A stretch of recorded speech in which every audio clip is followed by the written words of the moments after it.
Hey folks, welcome to another edition of Play Branson, where you get to know Branson's entertainers better. My name's Chris Meyer, and I'm here today with Haley Westrich, as always. Yes, how are you doing today? I'm doing great. We have some legends in the house. We do. I'm so excited. Yes. We've got the Sons of the Pioneers with us. Yes, the Sons of the Pioneers. And so, folks, you're going to want to watch this episode. We're also, right around the corner, is Labor Day weekend. Yes, so there's a lot of fun stuff to do here in town. You've got all the shows, attractions, of course, the lake, so it's gonna be fun. So typically that's one of the last big pushes for the lake. Yes. And, you know, we're in a new location filming right now. We are. So we appreciate you guys continuing to watch us as sometimes our set changes, and so we just go with the flow and go different places. And so here for the next month, we're going to be with this set. You never know what will happen next month. We asked our audience, hey, what would you like to know? We got a comment. They said, where is Cedric Benoit performing? All right, well, he is with the Cajun Connection still at Silver Dollar City. I believe is his last season out there. Yes. For the show, so we don't know where he'll end up next. But. So Cedric was on our show previously, and so you can be sure to go watch that. But this is his last year at Silver Dollar City, so be sure to go check him out. And this will be the only time you'll be able to get to see him out there. We have some new shows opening this fall. We do. We have All Hands on Deck. That's going to be over at Andy Williams. Jim Barber is making a comeback, and we're going to be talking to him on a future episode. And actually, that's the next episode. Yes. We're going to have him on. And then Yakov Smirnoff is coming back. And then I have Jukebox on here. Yeah, that's going to be at Andy Williams as well. Okay, that's and then of course Sons of the Pioneers, who we're going to talk to today, they're coming back to Branson. So lots of shows coming in for the fall. It's going to be exciting. So folks, we'll be back in just a minute. Hang tight. There are so many things to do in Branson.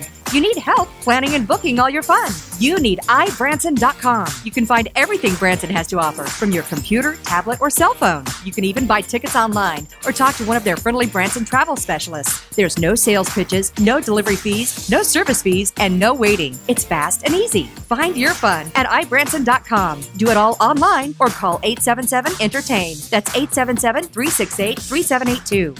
iBranson.com.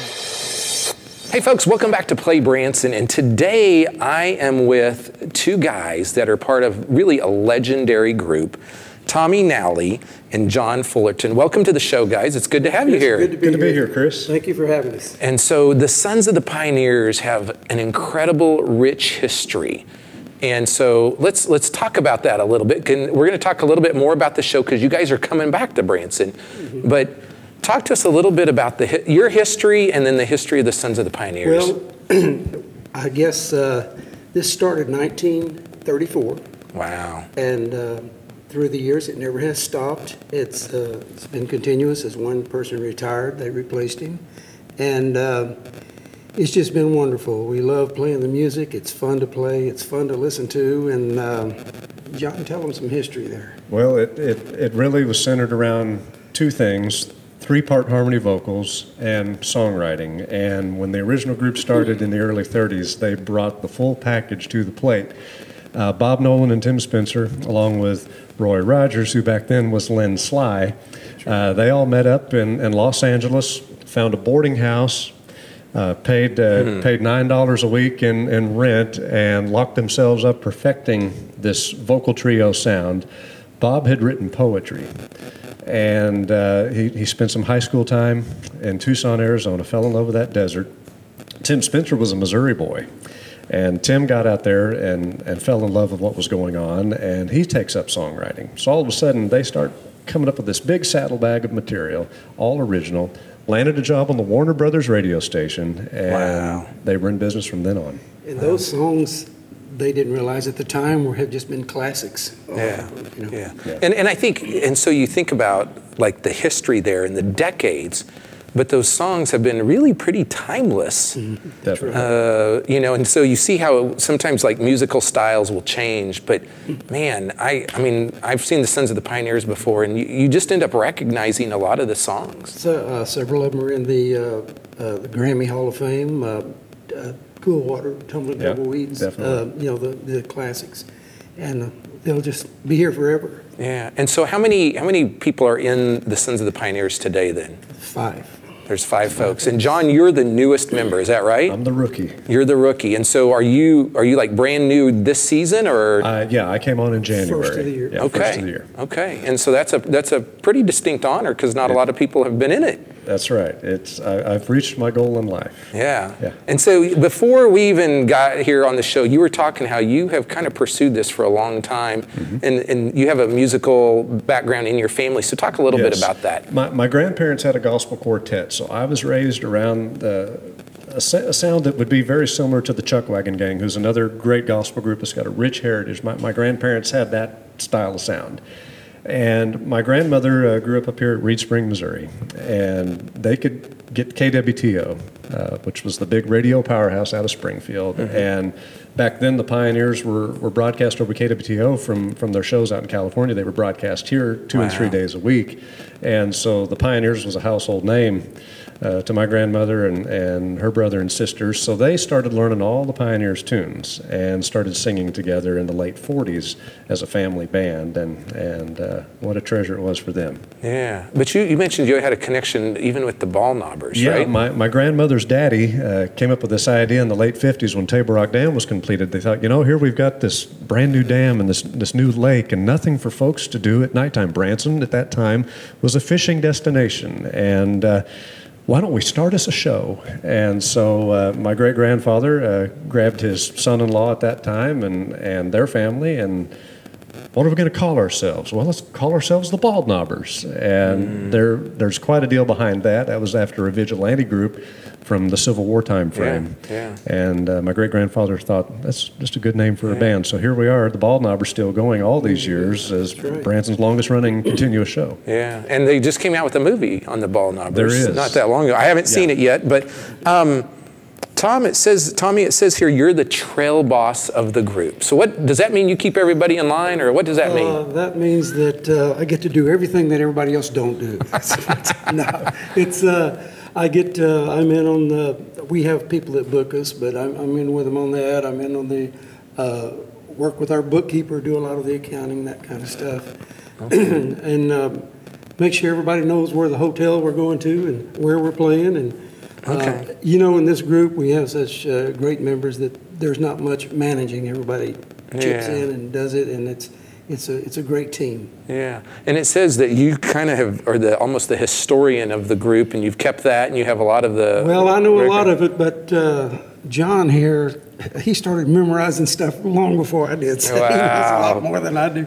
No, but I've been around a lot of the older guys, and I know a lot of things, a lot of stories, and John knows a lot. So, and we pass on the stuff. And the main thing is that we pass on the arrangements. We pass on the vocal arrangements, the instrumental arrangements, and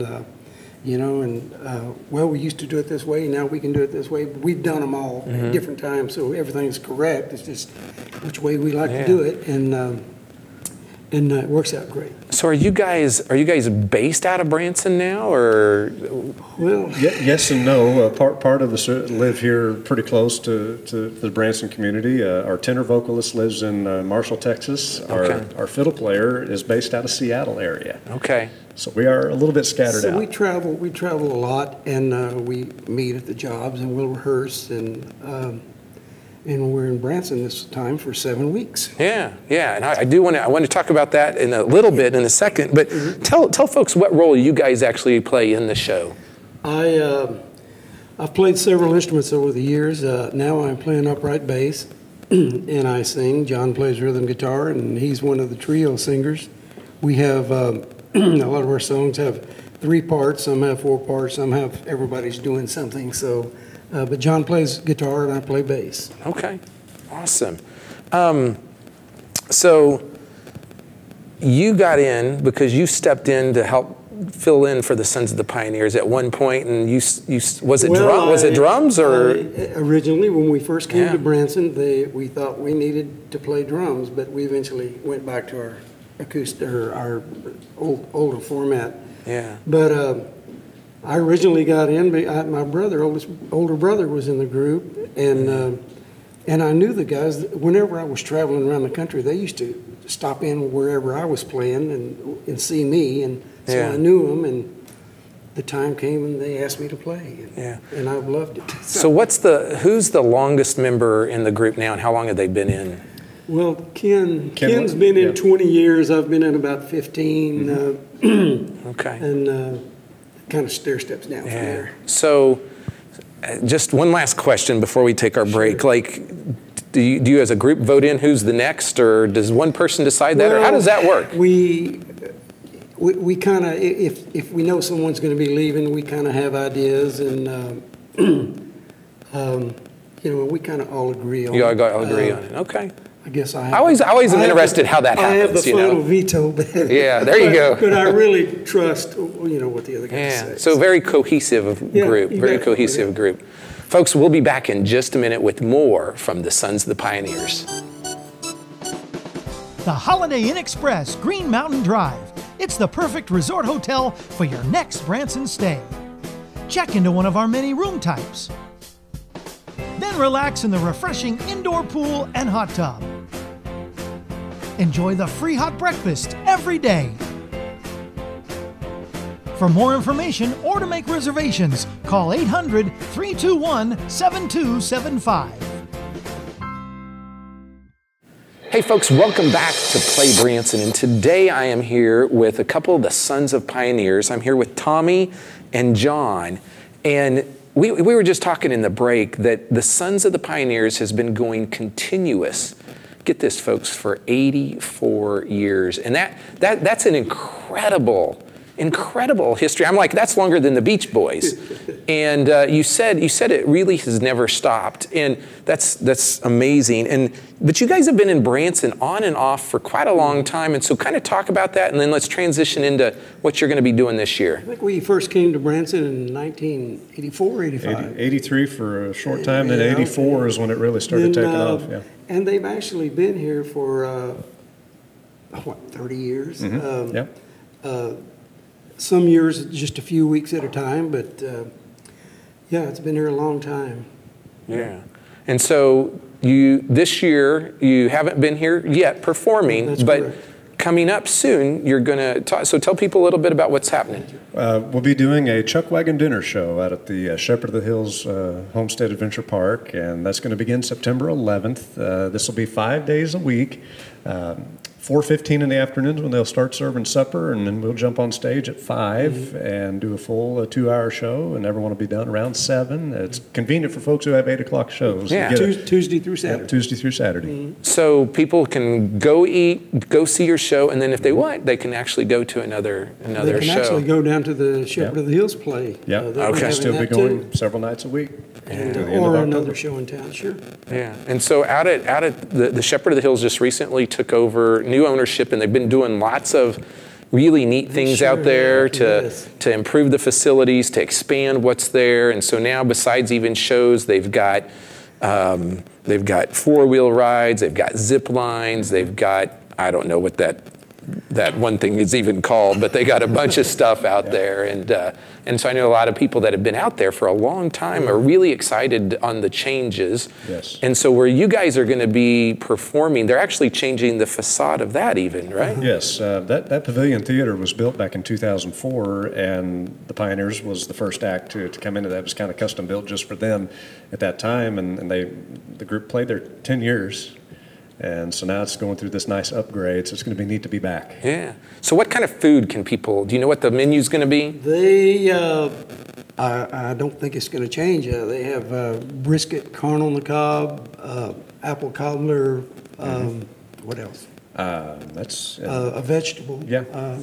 Something. But is that part? Chuck wagon. Yeah. Call it Chuck wagon dinner. Cowboy beans. You can't leave out the beans. Yeah, you bet. And so is that part of the show, or is that optional? Like, do you buy one ticket, you get both? I've been told that this time it's going to be optional. I could be wrong, but it's as a package deal to do the supper and the show. Okay, so they can do either or, is what you're thinking. It was what we know today. That's what I know so far. Okay, sometimes other people make decisions we don't know. So, talk about the show. Like, what can they expect during the show? Like, well, we do the 3-part harmony that they've been doing ever since 19 I'm 34. We do a lot of the same arrangements. We do a lot of the musical arrangements and the vocal arrangements, and we do solos. And our objective is we do those songs that people remember. They'll recognize them. Don't Fence Me In, Ghost Riders in the Sky, Tumbling Tumbleweeds.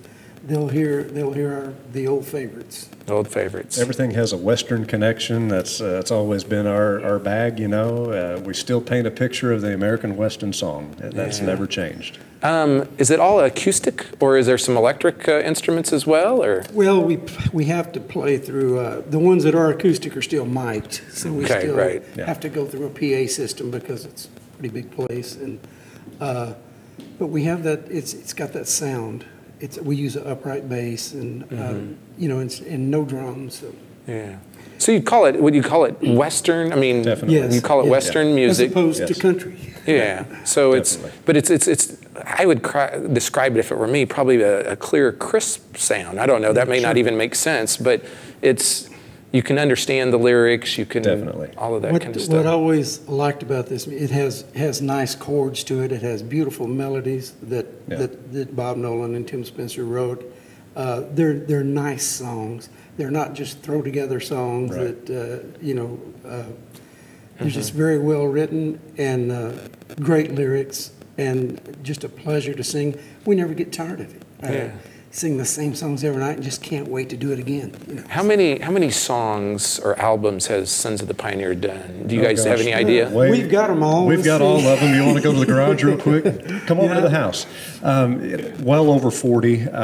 40 albums. 40 albums. As far as commercially released songs, numbers just a little over 525 since 1934. But see, they took those 40 or 50 albums and then made another 40 or 50 of compilation. Yeah, things. there's been lots of reissues. God, I know I've got 100 of them. Yeah, started with Decca Records. The neat thing about Decca was the Pioneers and Bing Crosby made their first Decca sessions in Los Angeles on the same date in August of '34. Then we went to Columbia Records for a while, and then back to Decca just right prior to World War II, and then RCA got in with the Pioneers at the end of the war, and they was with RCA all the way up to almost to 1970. How many, do you have any idea, millions of albums have been sold over 84 years? Any idea?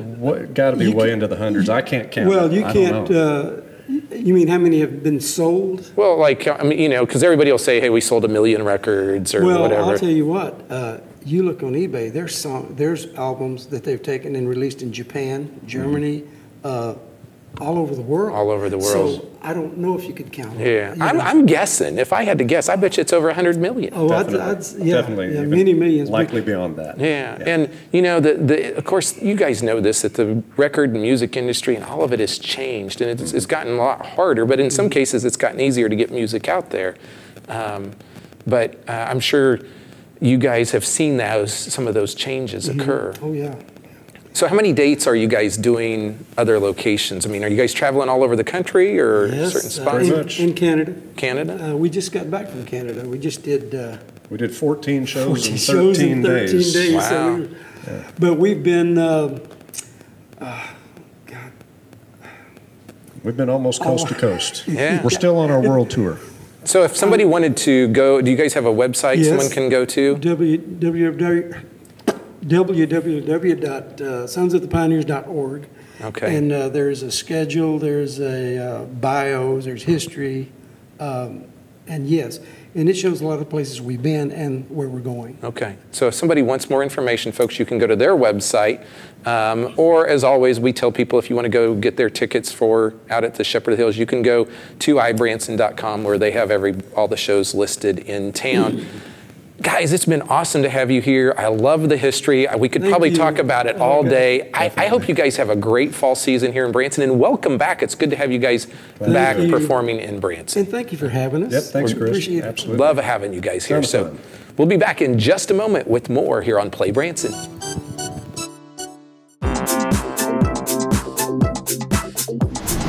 Hey folks, we are on location here today at Garfield's Restaurant and Pub. It's located in the Branson Landing, just across from the Bass Pro Shops. And so it's on the southern end of Branson Landing. And if you've never been to Garfield's, it is a great family-friendly restaurant. They've got a huge variety of food. I love their menu, and because there's something really here for everyone. My family eats here a lot. And you know, they've got everything from steaks to chicken to burgers, salads, pasta.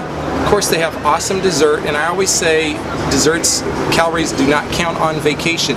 You notice we're standing out here in the patio, so right behind me is Lake Taneycomo, a great setting if you want to be outside overlooking the lake. It's always fun to watch the boats behind us. On Friday and Saturday nights, they have, and as long as it stays warm, they have live music outside as well. And then inside they have a little pub area with 7 screens, so if you want to catch your favorite sports team in a pub atmosphere, they have that as well. And so once again, if you haven't been to Garfield's Restaurant and Pub down at Branson Landing, come check it out. You'll be glad you did.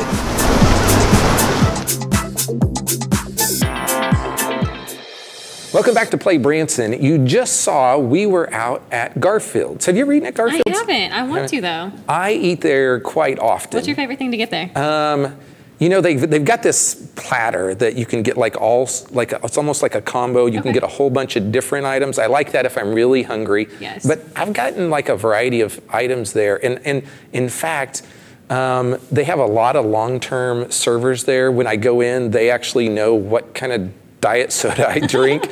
And so it's a great setting. It's right on the edge of the landing down by Bass Pro, so you can park. You don't have to walk all the way through the landing. And there's some places outside where you can actually like overlook the lake, and so it's a nice setting. They have live entertainment too. They do, and they have you know, for folks that want a bar, they also have that. But it's also, they've got that sectioned off so it can kind of be a family-friendly area. Okay, events coming up or happening right now. The Silver Dollar City Gospel Picnic is going on. Yes, my favorite time of the year. You love that. I do. I know you do. Tonight, which is August 30th, we have Legacy 5.